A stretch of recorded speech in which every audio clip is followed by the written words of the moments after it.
Welcome.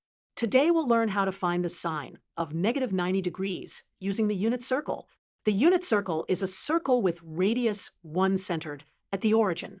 Remember, in the unit circle, the radius is always 1. The x-coordinate represents cosine of the angle.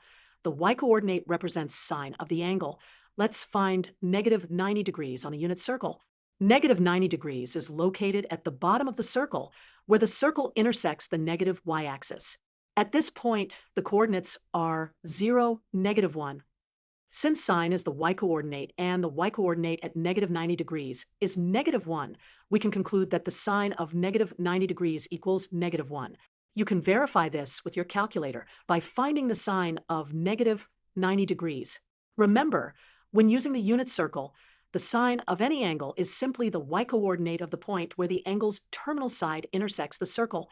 And that's how we use the unit circle to find the sine of negative 90 degrees. Thanks for watching.